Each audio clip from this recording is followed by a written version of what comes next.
الرحمن الرحیم۔ عزیز طلباء، آج ہمارا 10th کلاس کا لیکچر نمبر 5 نعت کی مشق ہے۔ اس کی مشقی سوالات کے حوالے سے آج سماعت فرمائیے۔ جہاں تک مشقی سوالات حل کرنے کا طریقہ ہے وہ میں نے آپ کو پہلے سبق میں بتایا، لیکن اس کی جو اہم چیز ہے وہ اس کی ہیڈنگ ہے۔ ہر مشقی سوال مختصر سوال کی ہیڈنگ دے کے جب ہم لکھنا چاہیں تو وہ سب سے اس کا امپورٹنٹ اور اہم حصہ ہے۔ تو میں آپ کو بتاؤں گا یہ تمام سوالات کی ہیڈنگ بنا کے کیسے لکھنی ہے۔ فرض کر لیں کہ یہ ہمارے پاس سوال نمبر 1 ہے، مشقی سوالات میں سے مختصر سوالات کے جوابات۔ تو سوال ہوگا درج ذیل مختصر سوالات کے جواب لکھیں۔ تو آپ نے ہیڈنگ دینی ہے سب سے پہلے سوال نمبر 1 اور مختصر سوالات کے جوابات۔ مختصر سوالات کے جوابات لکھنے کے بعد آپ نے سب سے پہلے سوال ریڈ کرنا ہے۔ سوال ہے ہمارے پاس، نعت کے پہلے شعر میں حضور علیہ السلام کی کون سی صفات بیان ہوئی؟ تو ہم یہاں لکھیں گے جواب جز نمبر 1۔ تو اس کی ہیڈنگ ہمارے پاس یہ ہوگی کہ حضور علیہ السلام کی، حضور صلی اللہ علیہ وآلہ وسلم کی صفات۔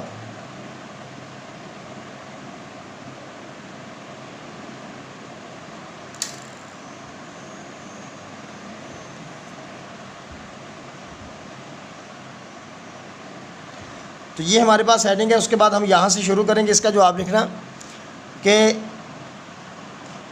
نعت کے پہلے شعر میں حضور علیہ السلام کی درج ذیل صفات بیان ہوئی ہیں۔ سب سے پہلے دو عالم کا امدادگار، امین اور غم گسار، یہ 3 صفات ہیں جو نعت کے پہلے شعر میں بیان کی گئی ہیں۔ تو ہم یہاں لکھیں گے کہ نعت کے پہلے شعر میں حضور علیہ السلام کی درج ذیل صفات بیان ہوئی ہیں، دو عالم کا امدادگار، امین اور غم گسار۔ یہ ہمارا پہلا سوال مکمل ہوا۔ اس کے بعد ہمارے پاس دوسرا سوال ہے، سوال ریڈ کیجئے۔ دوسرے شعر کے مطابق کس کو سکون ملا؟ یہاں لکھیے گا جواب جز نمبر 2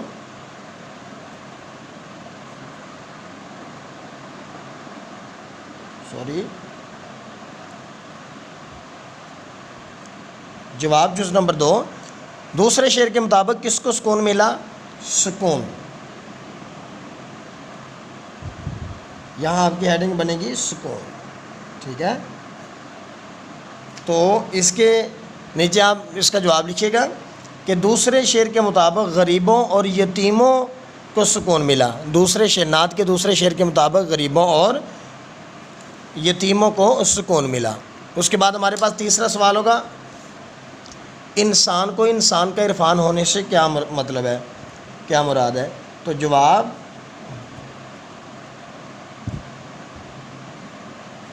جز نمبر 3، انسان کا عرفان۔ اس کی ہیڈنگ ہمارے پاس یہ ہوگی انسان کا عرفان۔ انسان کو عرفان ہونے سے مطلب یہ ہے کہ انسان کو انسان کی پہچان ہوئی، کہ انسان کو انسان کو حقوق میسر آئے، ایک انسان دوسرے انسان سے محبت کرنے لگا، ایک انسان دوسرے انسان کو بھائی، بیٹا اور دوست کے اعتبار سے، ہمسائے کے اعتبار سے پہچانے لگا۔ تو آپ اس کا مختصر سا جواب یہی لکھیے گا کہ انسان کو انسان سے کا عرفان ہونے سے مطلب سے مراد یہ ہے کہ انسان کو انسان کی پہچان ہونے لگی، انسان انسان سے محبت کرنے لگا۔ تو اس کے بعد ہمارے پاس اگلا سوال ہے، شاعر کے نزدیک حضور صلی اللہ علیہ وآلہ وسلم کا پیغام کیا ہے؟ تو اس کا ہم یہاں لکھیں گے جواب جز نمبر 4۔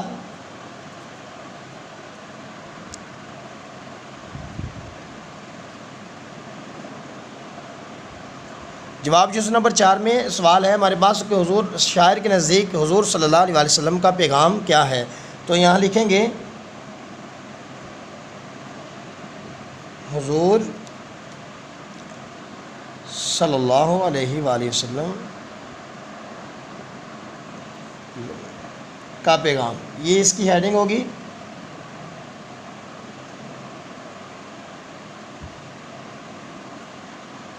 اس کے بعد یہ تفصیلی علامت شاعر کے نزدیک، اس کا جواب ہے شاعر کے نزدیک حضور صلی اللہ علیہ وآلہ وسلم کا پیغام پیغام محبت ہے۔ کہ شاعر کے نزدیک حضور علیہ الصلوۃ والسلام کا پیغام محبت ہے، یعنی حضور کا پیغام اصول محبت ہے، پیغام محبت ہے۔ آپ یہ لکھ سکتے ہیں کہ نبی پاک صلی اللہ علیہ وسلم اللہ کی طرف سے محبت کا پیغام لے کر آئے، اور یہی شاعر کہنا چاہتا ہے۔ اس کا مختصر سا جواب آپ یہی لکھیے گا کہ شاعر کے نزدیک حضور علیہ الصلوۃ والسلام کا پیغام اصول محبت ہے۔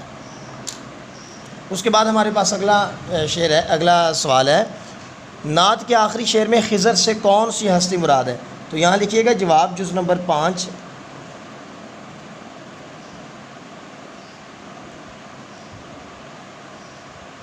جواب جز نمبر 5 حضرت خضر،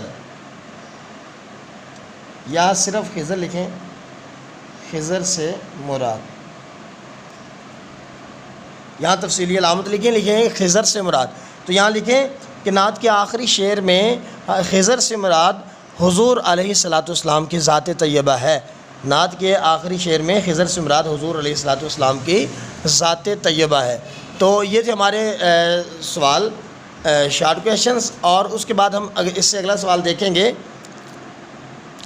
کہ اس سے اگلا سوال ہے ہمارے پاس MCQs کا۔ متن کی روشنی میں درست جواب کا انتخاب کیجیے۔ تو اس کا سب سے پہلا یہ ہے، یہ نعت کی شاعر کا ہدیہ عقیدت ہے احسان دانش۔ متن کے مطابق محبوب پروردگار کا پیغام کیا ہے؟ اصول محبت۔ اب انسان کو کس کا عرفان ہوگا؟ انسان کا۔ زمانے کو منزل کے مبارک ہونے کی نوید کیوں دی گئی؟ اس لیے کہ خضر صد رہ گزار کی آمد کی وجہ سے۔ یہ پوائنٹ نمبر 2۔ پیغمبر ذی وقار کے چراغ محبت کے بارے میں کیا کہا گیا؟ کبھی نہیں بجھے گا۔ تیسرا پوائنٹ، درج ذیل الفاظ پر اعراب لگائیں۔ یہ اعراب والا سوال بہت ہی اہم ہے، اس کو کیسے لکھنا ہے؟ یہاں لکھیں، فرض کر لیں کہ یہ سوال نمبر 3 ہے، تو یہاں سوال نمبر 3 لکھیں آپ، تو یہاں اس کی ہیڈنگ بنائیں اعراب، ٹھیک ہے؟ اور اس کے بعد ہم الفاظ لکھیں گے۔ سب سے پہلا ہے عالم۔ عالم کا اعراب ہے عین کے اوپر زبر، لام کے اوپر زبر، میم ساکن۔ سکون، سکون، سین کے اوپر پیش، کاف کے اوپر پیش، واو ساکن، نون بھی ساکن، سکون۔ اس کے بعد عرفان، عین کے نیچے زیر، را ساکن، فا کے اوپر زبر، نون ساکن، عرفان۔ اس کے بعد محبت، محبت کا اعراب میم کے اوپر زبر، ہا کے اوپر زبر، با کے اوپر شد بھی زبر بھی، تا ساکن، محبت۔ محبت لفظ نہیں ہوتا، اکثر لوگ میم کے اوپر پیش لگا دیتے ہیں، وہ غلط ہے، لفظ محبت ہوتا ہے۔ منزل، میم کے اوپر زبر، نون ساکن، زا کے نیچے زیر، لام ساکن۔ یہ تھا اب کا اعراب کا سوال۔ اس کے بعد ہے الفاظ کو جملوں میں استعمال کریں۔ سب سے پہلا لفظ ہے غم گسار۔ تو یہاں اس کا جملہ بنائیں، حضور نبی رحمت صلی اللہ علیہ وسلم پوری دنیا کے غم گسار بن کے آئے۔ قرار، یتیموں کے دل کو قرار آ گیا۔ یقین، حضور علیہ الصلوۃ والسلام کے آنے سے انسان کو انسان پر یقین ہونے لگا۔